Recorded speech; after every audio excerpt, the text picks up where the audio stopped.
Welcome everybody to Clearwater Jazz Holiday's Young Lions Jazz Master virtual sessions. Today's educator and guest musician is Brandon Robertson, and we are so excited to have him with us and on the team with this program. His topic today is how do I begin as a professional musician?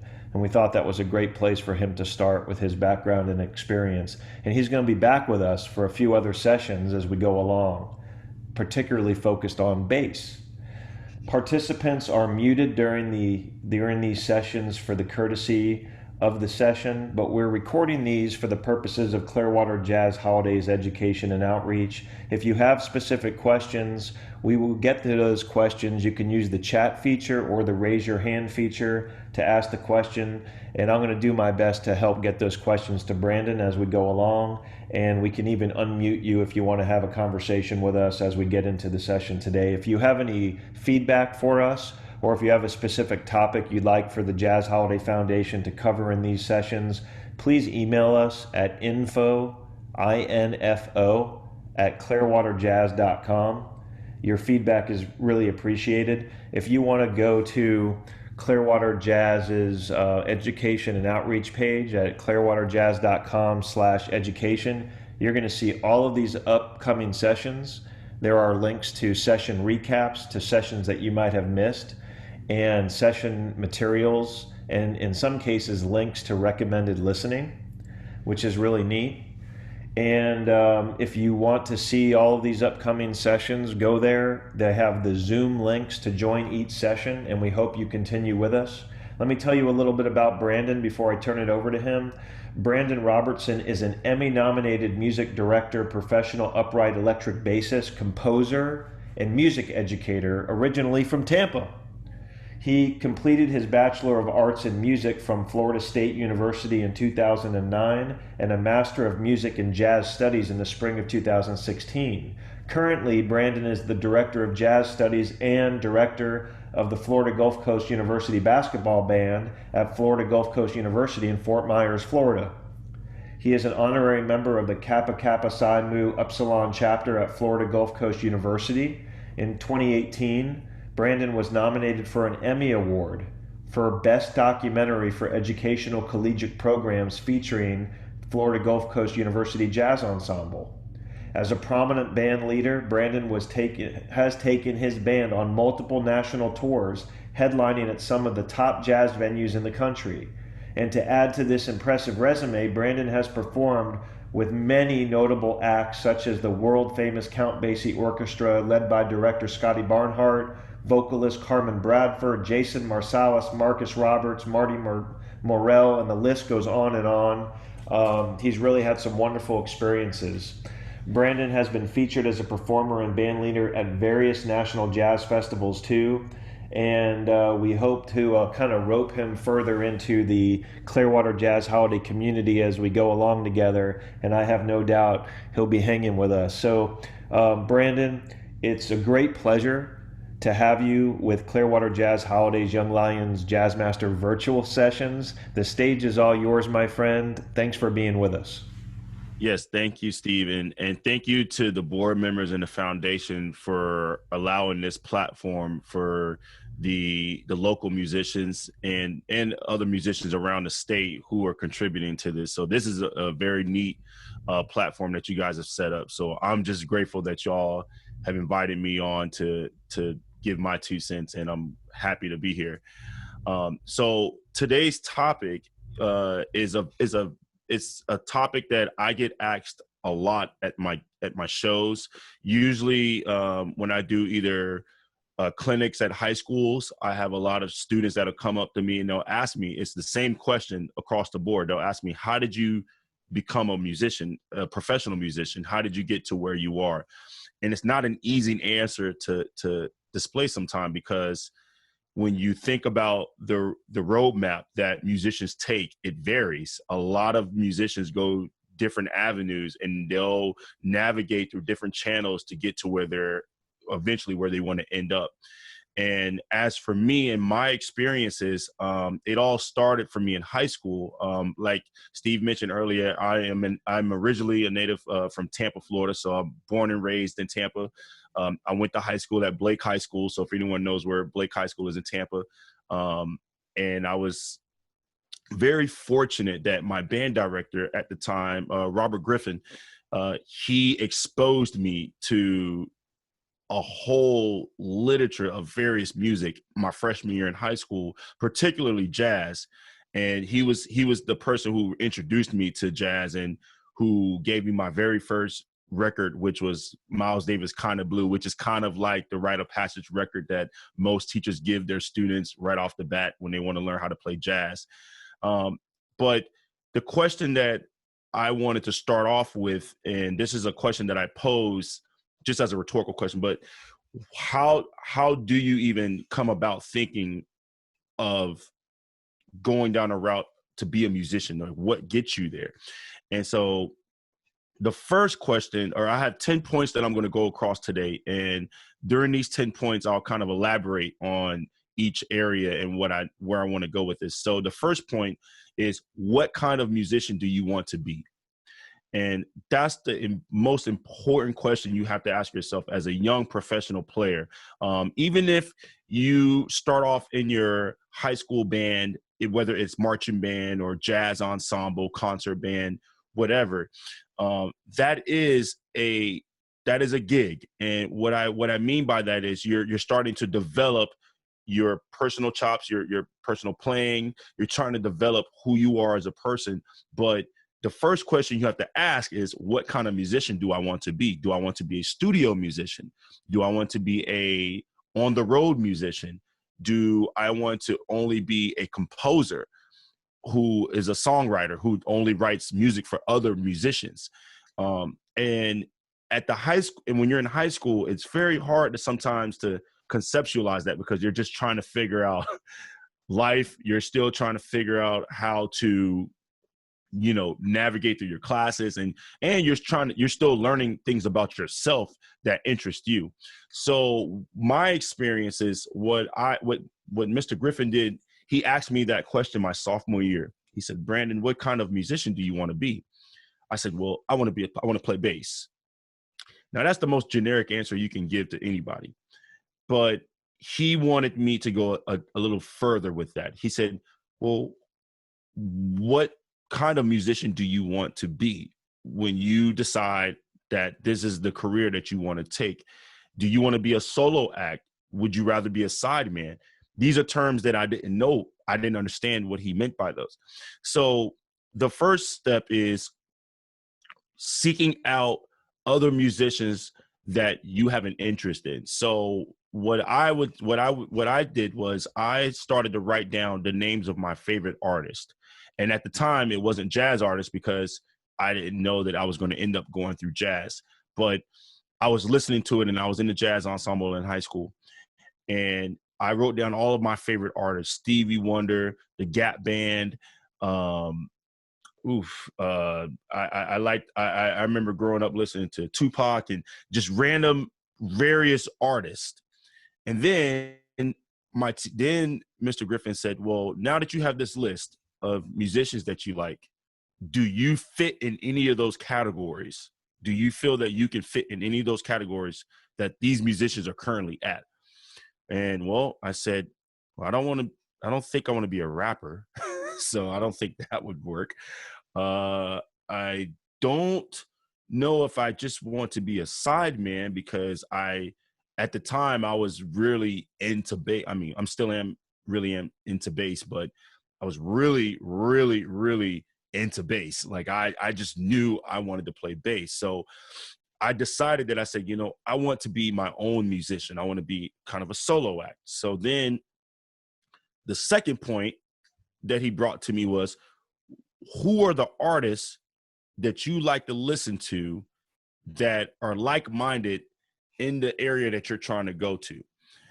And so he gave me a list, a recommendation of albums to listen to. I was checking out, again, Miles Davis. I was checking out Duke Ellington. I was checking out Thelonious Monk. He hit me to Art Blakey and the Jazz Messengers. And he introduced me to jazz first because he wanted me to learn that that was the first form of American music established. And so he wanted me to understand the roots of where American music comes from and how it spawns out and expands into other entities. And so once I started to learn what these artists were about, what kind of music they produce, it started to spark my interest in what area I wanted to go to. So to young musicians, you need to kind of figure out early on what route and what kind of taste of music that you like. You will eventually grow into it as you get older because you're going to be exposed to more different music and various different music from various people. But when you're on your own, you take the stuff that you already like, and then you begin to study. And I know there's probably been previous sessions where they talked about this, but you want to begin to try to study what makes their music stand out from everyone else. And that actually ties into my third point. Who are the audiences that these musicians are catering to? And that is the biggest question really that most young musicians ask me. They say, how do you know how to find the people to listen to your music? And so what I begin to do, I begin to study bass players. I play bass, obviously that's my instrument.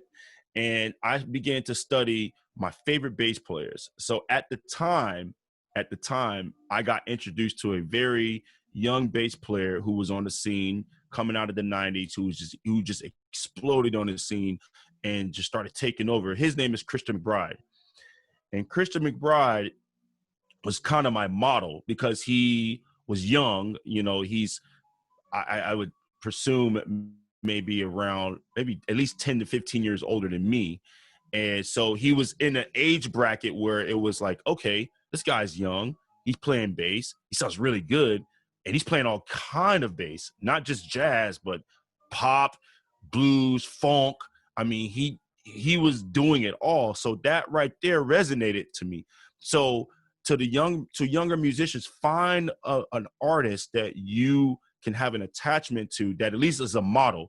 You don't necessarily want to sound like them, because in jazz, you know, you want to imitate, simulate, and then innovate. So, you know, that's a very, very famous saying that Clark Terry used to say to his musician friends. And you want to go about that process, but you want to find an artist that you can model after, that someone that you really look up to and inspire to, but you see how they're navigating through the different channels that they're doing. And that was very important for me to learn in high school. Now, some students, at least students that I've come across, don't figure this out until later on, like post high school, like once they go off to college, or even if they don't go to college, once they get in the music scene. But it's very important that you have something to model after, okay? That also will help you learn how to navigate through the business side of being a musician, because that is the one thing that as an educator at the university level, I've learned that a lot of my students come in with no prior background in business. So they have no clue the business side of it. They just want to play music. And I explain to them, it is much more than just playing notes. And if you want to be a developing professional musician, you have to have the correct business. And you have to have a business-like mindset, or at least know how to handle your money. Because when someone pays you, you want to make sure that you're not getting, you know, gypped or anything. But the next thing that you want to do, point number 4. And the point number 4, you want to make sure that you start researching your market. And this is something that I have told I tell a lot of high school students when I do master classes. I tell them, research your market. So a lot of you guys are into the digital technology. You're into music production. Back in the days when you get an album, because when I was growing up, we had CDs, we had cassettes, we had vinyls. Those things still exist, but those were the main sources of information. We didn't have internet, so I couldn't slow things down. I had to listen to it a lot. And on the back of the album or inside of the CD cover, there was a booklet, and it had this thing called liner notes. So when you are trying to become a developing musician, when you're studying other musicians, read the liner notes inside of the albums. Now, nowadays, everything is digital. So sometimes they put the liner notes inside of the description section, like on Apple Music or in Spotify. But if you can actually find a recording or a CD that actually have the liner notes, inside those liner notes, it breaks down to you all the people who were involved in that production.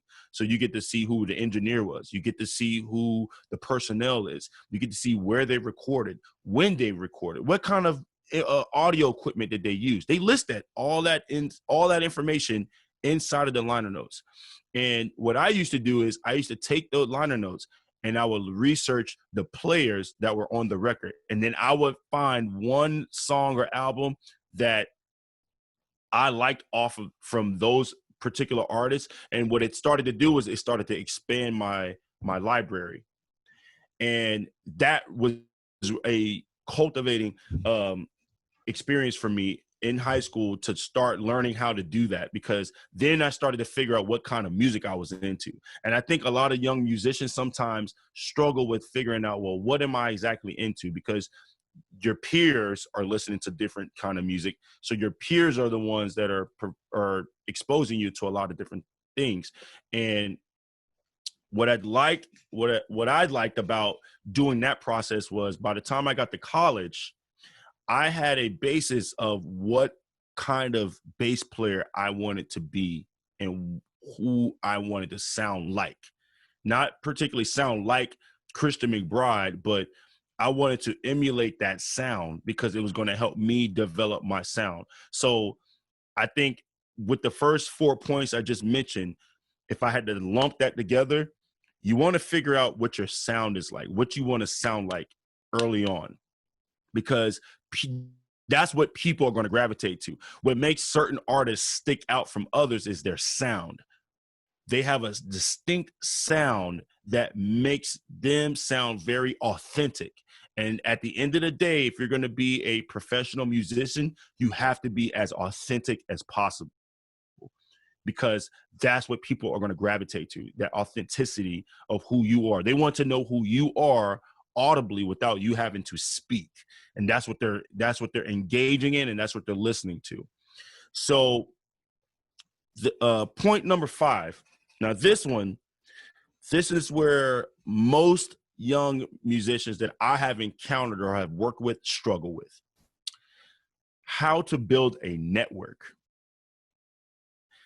And one of my college professors, Rodney Jordan, who's the bass instructor at Florida State, he said this to us, and he said this to me in my bass studio, my sophomore year in college. He says, in 5 years from now, the people who are going to hire you once you make it onto the scene, and once you get out into the real world and you start to perform and become a more established player, the people who are going to hire you the most are more likely your peers, the people that are in your circle. So I always tell young musicians to please do not discredit or do not burn any bridges within your peer circle, because you just do not know what will happen in that 5-year span once you and your friends go off in different avenues. And if they start to make it, they're going to more than likely hire the people that they came up with or they're comfortable with, which is usually their friends. So I learned a valuable lesson. I'll share a quick story. I learned a valuable lesson about this. When I was in college, I was the type of student who would practice, but I was too scared to go out and perform because I just had this fear of playing in front of people. And he's a very now prominent established drummer, Jamison Ross. I remember playing a gig with him, and I didn't have it together. And Jameson was at this time already who he is now. I mean, he's not in terms of his playing. His status came later, but his playing was already there. And he very politely said, "Hey man, thanks for doing the gig. It was great. You know, even though I knew I wasn't prepared for that gig, I didn't practice. I was just so nervous because I was playing in front of people that I just said, you know what, I'll just do it on the limb." And he never hired me again after that. Now we're friends now. We're very close friends now. I've played with him since. But at that time, when we were in school, he never hired me again. It wasn't until after we graduated, he left to New Orleans. I stayed in Tallahassee. We went our separate ways. We both started our careers. It wasn't until I saw him at a jazz fest a couple years ago where we had a conversation, and he said that to me. He said, "Man, you know, I'm glad that you and I reconnected, but man, I wish you had it together back then when I first hired you." And I said, "What do you mean?" He said, "You know, it's just that one experience I had with you, it was that bad that I just couldn't take the chance again." So I tell young musicians that you have to be prepared, which all those steps that I mentioned earlier. What kind of musician you want to be? Who are the artists you're listening to? What's the audience that you're catering to? Are you researching these people? That plays all into your professional imagery, because when you start to present yourself to other people who do not know you, that first impression is everything. So you building your network by being centered with like-minded musicians that are on the same wavelength as you, and you are establish yourself by showing up to rehearsals on time, having your music prepared, or actually having your music in general. Making sure that whenever the band leader sends you something, that you respond in a timely manner. You know, these are certain etiquettes that are kind of overlooked or overshadowed by younger musicians, because all they think about is they just want to play. We just want to play. And that's great. And I myself and other educators and other musicians in the area, we will support that. But there's another tier to that. And that's your character, which gets to my point number 6. Do you know your character? What kind of characteristics do you have as a musician that will help shape the kind of person you want to be? So again, this all goes back to modeling after other successful musicians. One thing that I love about Christian McBride is he always looks very sharp when he dresses. Any interview, any show, or just when he's hanging with people that I see online, he always looks very sharp. And I took that as a literal mean of, okay, if I want to be a professional musician, I have to look the part. And we all have heard the cliche term, you fake it till you make it. That's one of those attributes that when you look the part, you feel the part. And then more than likely, people won't question you because they see you take it seriously based off of your presentation. So to young musicians, you want to make sure that you look the part, and you are coming to your shows or any establishment where you're going to be involved with higher end musicians, that you are looking like you belong there. And that was something that was a mindset that I had to grow into as I started developing my experiences in music. I had to tell myself, I belong here. I deserve to be here. I work hard. I'm looking the part. I need to fit into this character. So the greatest advice I was given with Marcus Roberts was, I wouldn't hire you if I didn't think that you were able to do it. So you have to trust yourself. If you practice, if you do the homework on your own term, you have to trust yourself that when someone hires you, that you're ready and you're prepared to go all the way. Okay. My next point, and forgive me if it sounds like I'm kind of going through it fast here. I'm just wanting to make sure I can touch everything, and then I'll sum it all up. My point number 7, business cards. Now I've heard two sides to this from musicians. The musicians who are, I guess I would say, made it, don't necessarily need business cards because they say everybody knows me, they know where to find me. But when you're an upcoming musician, and especially a younger musician, you need business cards, and you have to keep them on you, keep them in your pocket, in your book bag, in your car. I have business cards in my car, in my wallet, in my bass case. I keep them with me all the time. And on my business card, your business card is telling the world who you are, which is why point number one really matters. What kind of musician do you want to be? So on your business card, like on mine, it states Brandon Robertson, composer, educator, bassist. That's it. That right there tells everybody what they need to know, that this is a musician who can write, he can teach, and he can perform. Those things it covers everything. And I've seen younger musicians that I've worked with in the past. They'll show me their business cards, and it's just flooded with all this information. And I'm like, guys, you don't need all this information. And they're like, well, I got to get my point across. You can do that when you talk to the person, but when you're looking at your business card and they see all this information, they're not going to know who you are. They're not going to really know what you do. They're going to say, okay, well, he's a musician. We know that, but he or she is a musician, but we don't know what they do. So make sure that you have business cards that just simply states who you are, and then a contact. And most young musicians don't, at least from the ones that I've met. I know there's a few that have websites, but if you don't have a website, that's okay. I would suggest to you, please do not add your social media accounts to there as a link as a website. Okay. Because if you're using your personal page as a means of showing people I do music, but then they see other stuff that you do, it's a misrepresentation. It's misleading. So there are several different free websites. Wix.com lets you build your own website. It's very self-explanatory, user-friendly. I do know there are WordPress. I know a lot of young musicians that are in college, younger musicians in college that use WordPress as a means to put up information so they have something to send people to.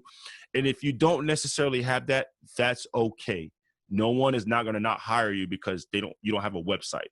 But if you have a nice, clean, cohesive business card that just states to them what you do, you can take care of the rest. All right. Which gets me to my next point. Another common question that I get asked a lot is photos and videos. Do I need to put up a lot of videos and photos? Here's my best take on this. Take your time, because I learned the hard way when I first graduated out of my undergrad, and this is when Facebook actually started to become bigger. Facebook came out when I literally the year I started college.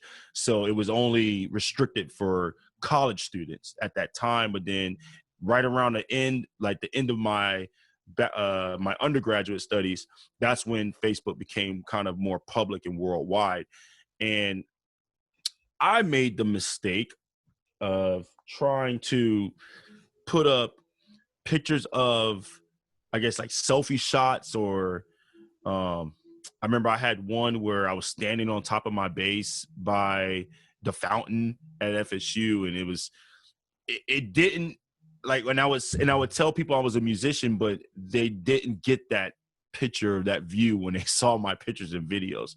And so my professor said, pay somebody, a professional photographer, to take some pictures for you. Or what I did, which really worked, was I had friends, again, which goes back to my point number 5, building your network. I had friends at FSU who did photography, and I asked them, hey, I'll buy you a pizza if you can take some nice pictures for me. And they took really nice pictures for me. And then with video at the time, I didn't have, we didn't have the technology of the iPhone, what we have now. iPhones that just came out, so the quality wasn't as great as it is now. But again, I used my network, and because I went to a music school, I knew I had friends and peers who were also into media and digital media. So I had friends who knew how to do camera angles and had really nice cameras. So I eventually got some videos, and I waited. I sat on those pictures and those videos for about a year until I taught myself, and I asked questions, and I asked for help to people show me how to build a website. And then I eventually made my own website, and then I put up my content. And then on my business card, I updated my business card with the website address. So when people went to my website, they got to see my photos. I had a biography, et cetera, et cetera. So these things take time. I would advise to please not rush the process. It is a process. All of us who are at the professional level now, we have gone through the trenches of this. It is a process, and which also gets me to my last 2 points, which they kind of tie together. In the process of what I've learned from my experiences, I've always tried to surround myself with musicians who are better than me. And I don't mean just in the creative side of performance side. I mean in the business side of it too. I've tried to surround myself with musicians that know how to negotiate. They know how to write contracts. I've met musicians who knew how to record on the road. They knew how to set up their own studio in a hotel and record on the road. And I learned all these things by trade. So I always encourage younger musicians and players to surround themselves with mentors in their communities who are already established. So if we're speaking specifically of the Central Florida area, there are an abundant amount of professional musicians out of the Tampa Bay, St. Pete, Clearwater area that the young musicians could go to. Ask questions. Do not be afraid to ask questions to these musicians. We like that stuff. We actually love it when younger players come to us and they ask us questions, because then it makes us feel a little validated. And, we have this knowledge that we want to share, which is my last point, is the hang. Now, the hang, that's a term that we use in the music world. When you're at a gig, and when you're a younger musician, like for me, for instance, I used to go see my favorite local musicians play. And at the time, this is when I was living in Tallahassee. And after they would play, during their set or during their breaks or when their set was done, I would always go up and talk to the musicians. I would offer to help pack up their equipment and walk and, pack their stuff up with them. And then majority of the time they were all for it. If they knew someone was going to help them so they could get home quicker, they were all for it. But in the process of what I was doing, I started asking questions. Hey, so I saw that during this song, you guys were going to do this, but you switched all of a sudden. Why did you do that? And they say, oh, we were reading the crowd, and I noticed that the crowd was getting restless, so we wanted to pick them back up, so we switched the set around. And these are things that they don't teach you in school. These are things that you actually learn on the spot. So when I say the hang is real, that is a real thing. When after the shows, you go talk to these musicians and you get to know them, and once you start coming around more, then they remember your face. And they're like, oh, yeah, I saw you last week. Oh, okay. Then, oh, do you play an instrument? Oh, yes, I play saxophone. Oh, okay, that's good to know. That's good to know. And so next thing you know, you might get called for a gig randomly out of the blue. You're sitting there like, how did you get my number? Don't worry about that. They just called you for your first gig. But that was because what you did, you showed your face. You weren't out of sight, out of mind. And that's what a lot of young musicians need to understand. If you want to get put on the scene, you have to make yourself available. You have to be seen. People have to know you exist. They have to know that you actually are a musician. And so if you're home practicing for 8 hours, but then you don't go to a jam session, then you're not really making any progress aside from just getting better, but no one will hear you. So you want to make sure that in the process of you figuring out what kind of musician you want to be, who are the artists that you like? Are you researching your market? Are you building your network? Do you have sufficient information that you could pass out to people? Because that's preparing you for when you take that leap of faith and you step out into a jam session and then you play and then they really like what they hear. The first thing they're going to ask is, do you have a card? Do you have contact how I can reach you? And if you don't have these things, what that does is it tells that person they're not ready. They don't have it all together. So to my younger musicians, you want to just make sure that before you step out into that scene, you are fully prepared to provide all of those things that I just mentioned. So that way, when you do get that call, you'll be better suited. Okay. I think I pretty much covered all of my points. Hey, Brandon, I've got a few questions for you, and I've asked the folks participating today to weigh in too if they have any questions, and we'll see if they do. But I guess more along I've got a few questions. So the first question deals with electronic press kits. Sure. And I was wondering your take about them, and at what point in your journey is it appropriate to start to build one and share it, and what will make them more meaningful? What aspects of the EPKs can make them more meaningful and memorable? That's a real good question. It's funny. One of my students just asked me about that literally a couple of hours ago. So that's funny that question came up. So with the electronic press kit, there's a couple of things that you want to include. It usually includes your bio. It usually includes high resolution photos, any media, which would be audios or video, and then usually testimonies from either gigs that you've performed, or like myself or my press kit, I have quotes from direct artists that I have performed with, that has performed with me. Because when you present your EPK to a venue, the first thing they're going to look at is the presentation. Okay, does the presentation look cohesive? Is it clear? Is it clear? And not clean, but clear. Like, can I follow along and understand who this person is that they're trying to tell me who they are? And then number two, what really sticks out in your press kit is the experience. I remember back in the day, we had to do the hard copy press kits where you had to actually mail them into the venue, and I don't even know if they still do that. But you would have to.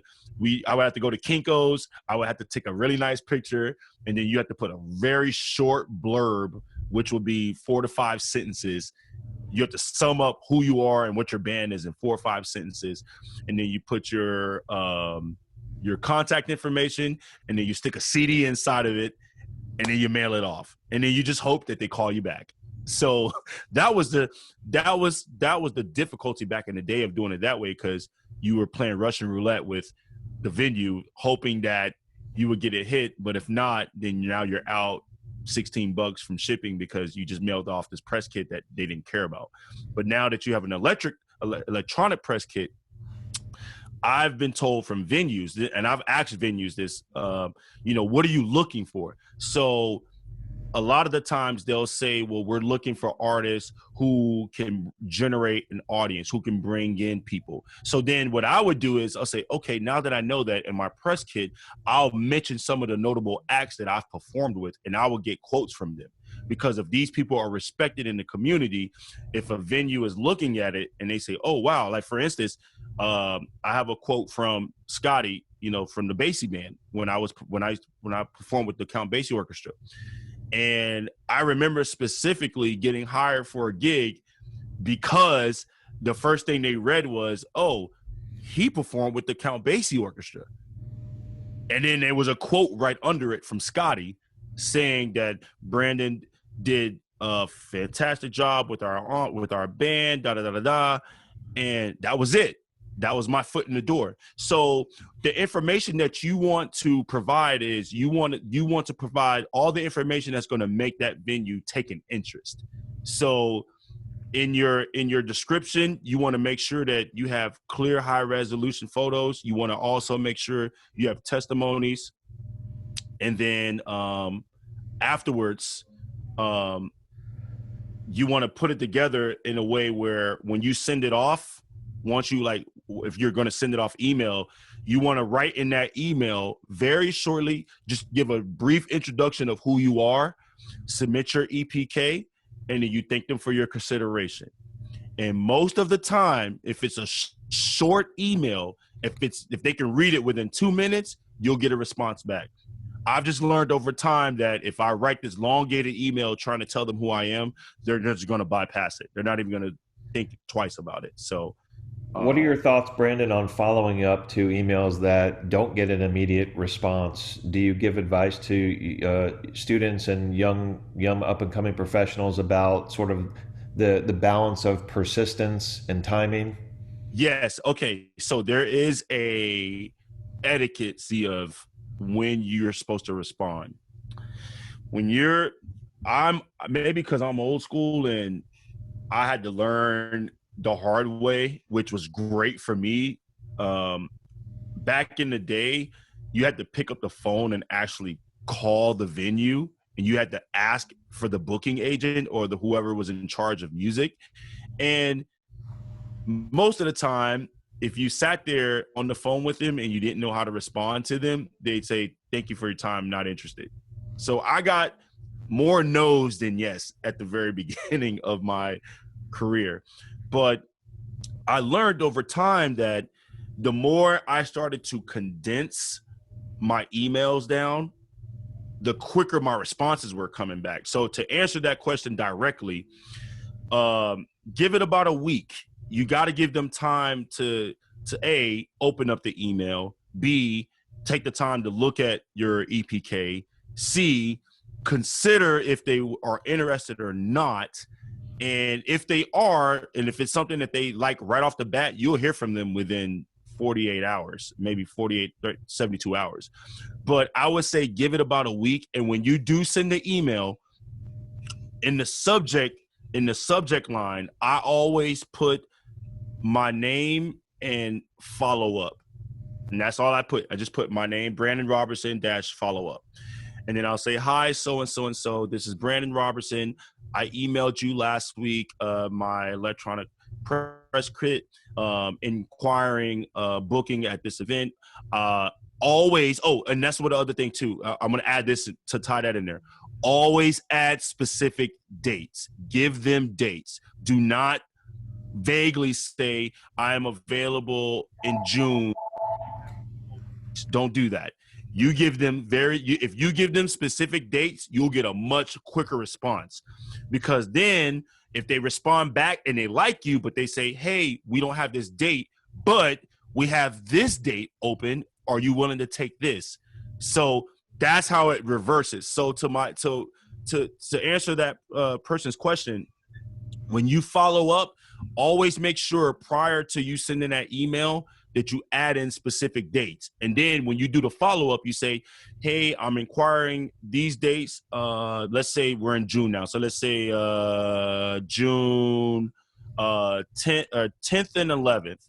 I'm inquiring, last week I sent the email out inquiring booking the date at the Palladium on June 10th and 11th. I wanted to check back and see if those dates were available. If for some reason you did not receive my EPK, here it is again. There's nothing wrong with submitting it twice, because sometimes I've had venues tell me that, hey, I just overlooked it, but can you send it to me again? And they're human, we don't know what their schedule's like, so it happens. But what you don't want to do is be annoying with the response and bugging them every other, because you'll just get a flat out no response at all. And I used to do that.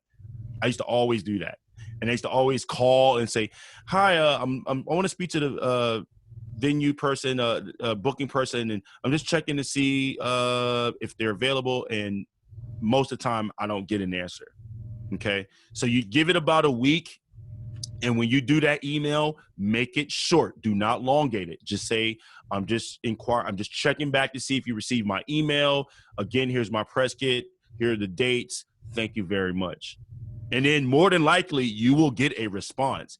And if it's a no, that's fine. At least you got a response quicker than waiting a month or two. Then you realize, oh, they just weren't interested.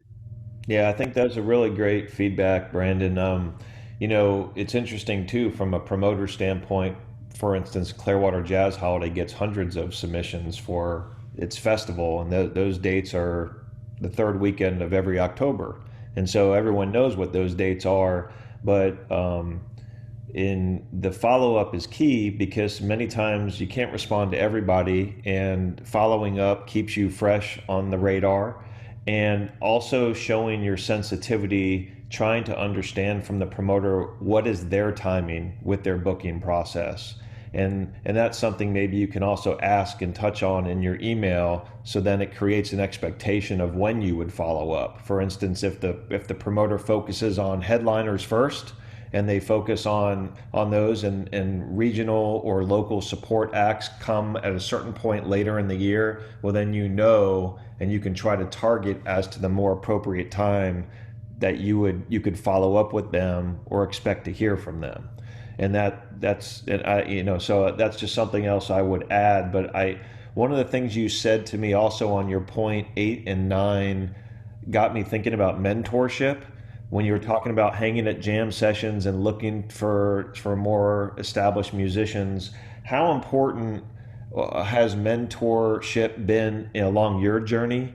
And have you been strategic about that in any specific way, aside from going to jam sessions and trying to hook up with people you wanted to emulate or learn from? Oh, very specific. I mean, it was almost intentionally that I would do that. And I actually learned that from my professors at Florida State, because they would always tell us, they say there's two types of musicians. There's musicians that want it, and then there's musicians who want to be. And I had to think about that for a second. I'm like, I don't know what that means. And he says the musicians who want it are willing to do anything they can, or are willing to go all out to make sure that they can achieve their goal. But then you have musicians who want to be like that but don't have the initiative. And that's the key word, is the initiative. If you don't take the initiative to put yourself out there, then no one's going to know you exist. I remember the first time I ever played with Marcus Roberts and Jason Marsalis, and I was 19, and I was petrified. I mean, petrified. This is J Master we're talking about. This is a Marsalis we're talking about. And I got up there and I said, you know what? If I bomb, at least I know that I tried. And I played, and actually I got really good feedback. I mean, it was constructive criticism, but it wasn't what I was expecting. I thought they were going to bash me because, oh, he's a young player. He doesn't know the music.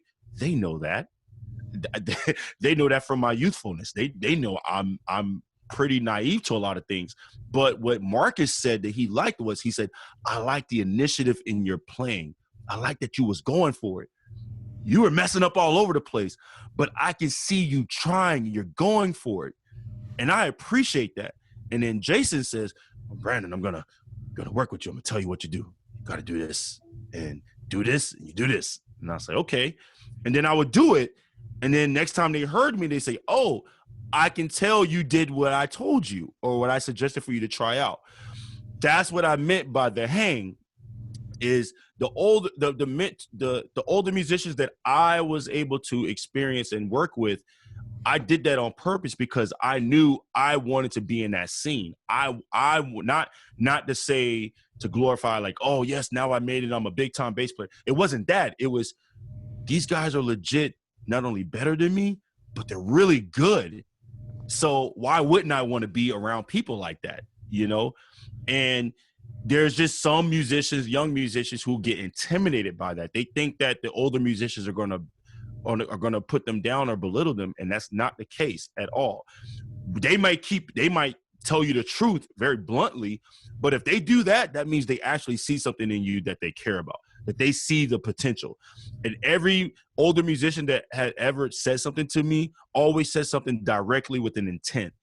And it was some harsh things that they've said to me, but it made me realize, like, now looking back, like me being older now, and I look back at it, I'm like, wow, they really were trying to help me. They actually gave me good advice. At the time, I didn't know that because I was so young. I thought they were just attacking me, but that wasn't the case. So that mentorship is very important. It's very, very important. So what about when you're in high school? Because we support and we try to create these very meaningful experiences for young jazz players that are at the high school level in particular. We do that through our Young Lions program. We do it through a Give Them a Stage program. But what do you say to a high school player that just feels that they're not ready to play or jam with more established professional musicians, and you tee it up for them? What is the process to get them to a place where they can take that initiative and build the confidence to put themselves out there? So I'm going to answer that with two answers there. The first one is, you have to do your homework. You got to take care of business on your own. You have to practice, and then let's say, since we're talking, we're dealing with jazz here, if you're going to play this music, you have to listen. It's way more than just playing the notes. You have to listen and regurgitate all of that language, that musical language that is being fed into your ears. You have to let it seep into your membrane, into all your entire DNA, and let it soak and sit there and marinate. And once you start to understand what you're listening to, because that's the thing that I've learned about young musicians that I've dealt with, they're trying to play jazz. They don't know what to listen for. That's the question I get asked all the time. What am I supposed to be listening for? Listen to the language. Listen to the dialogue between the soloist and the rhythm section. There's a dialogue happening. And when you start to figure that out, when you listen to it on your own, when you go to a live performance and you hear live jazz musicians doing it, it starts to make sense to you. It'll click. Okay. That's the first answer. The second point is, you won't know until you try. I learned so much more, and this is not discrediting the university that I attended, because obviously I was in a jazz program, so I didn't, I was surrounded by the best, so, but I say this comment that I learned more outside of school on the bandstand with just putting myself out there than I did in school. Because when I was in school, I learned how to systematically become a jazz musician through fundamental teaching, which you learn theory, you learn how to, transcribe, you learn how to read big band charts, etc. But the real lesson was when I got on the bandstand at the jam sessions, and I had no sheet music, and I had to literally listen to or sometimes there was a piano player. It was the bass player that was the pianist. So I had to listen to the horns and figure out, okay, are they lost or is it me? Like, you're trying to, that was the real teaching experience. So those lessons that you learn on the bandstands is actually creating the tone, and it's creating that structure for you of learning how to maneuver. Now, if I tell a young musician, I'm scared to go up there, I would more than likely make you go up there and play. If you asked any of my students currently right now, if they've come out to my gigs, and I would say, you know what, audience, I'm gonna have one of my students come sit in with me, and they just freeze up and they're looking at me crazy, and I'm like, no, go ahead, come on, come on up, and then we would play, and they would do something, and I'm literally on the stage telling them what to do, and they're looking at me like, there's people. Don't worry about the people. I ain't worried about them. The music's, I'm holding it down. Don't worry about the people. Just listen to what we're doing. Listen. I can't tell you how many times Scotty Barnhart yelled at me on the bandstand. I can't tell you how many times I got yelled at on the bandstand by older musicians. I mean, cursed out on stage in front of people, and they don't care. They're just like, Brandon, play the roots. Play the roots. You know? But it was those experiences that taught me how to listen. So to the young musician that is afraid to put themselves out there, I promise you, if they allow you to come on stage, that means they're taking a chance. They're taking that chance, and they don't care about what everybody else thinks. Now, if this was a concert, that's much different. If this is more of a concert setting or performance, that's different. But if you're at a jam session, man, nobody cares. What they care about is, okay, if you're gonna come up here, we're gonna make some music. So you're gonna learn how to make music. And so they have to take that courage to say that that initiative, all it takes is the initiative. The musicians on the stage will see that. They will see that. We will see the initiative. You come and say, you know what, I want to do it. Okay, cool. And I would tell them, just listen. I always say that before we start playing. Make sure you just listen. Listen to everybody. So that would be my approach with that question. Thank you so much for that, Brandon. I really appreciate you going a little extra mile with us today, beyond what we anticipated. We're running a little short on time. We've got John O'Leary coming up in about a half hour with a great session on piano technique in jazz. But Brandon is going to be back with us. His next session is up on our outreach page. I believe it is slated for Tuesday, June the 16th, where he will be doing a topic, how to develop melodic bass lines, which we are really looking forward to. We've got some great stuff. And on the topic of listening to music, tomorrow, James Suggs and Dwayne White are together with us on why listening to music is important. So that will follow up really nicely to Brandon's comments. And we've got JJ Padishaw with us with a guitar session on Wednesday on navigating the neck with diatonic chord scales. Butch Thomas with us on Monday of next week with his second part series of learning head charts, beginning jazz standards. And of course, Brandon with us next week, and the list goes on. So Brandon, it's been so great having you with us. We're already looking forward to the next session with you. And thanks so much for participating. Yeah, thank you guys again. One more shout out again to the Clearwater Jazz Holiday Foundation. This is an incredible platform, and the things that you guys do for that community is beyond appreciative, from every musician in that area. This is a beautiful platform. And, for an organization like this to exist for the young people now is vital. It's more important than ever now. So thank you guys, thank you all for taking the time to think about the youth and doing this for them. So I'm just happy to be a part of it. So thank you. Means a lot, Brandon. And to that end, we also thank the people that believe in the mission and support us with respect to this program, the Al Downing Tampa Bay Jazz Association, and also the Pinellas Realtor Organization, Central Pasco Realtor Organization, who has believed in our outreach and help expand. We thank you. And we hope some of you that are here today will stick around and come back for John O'Leary in just about a half hour. And if not, we hope to see you soon. Stay safe, be well, and keep playing, everybody. Yes, sir. Keep playing. Take care, everyone. Thank you.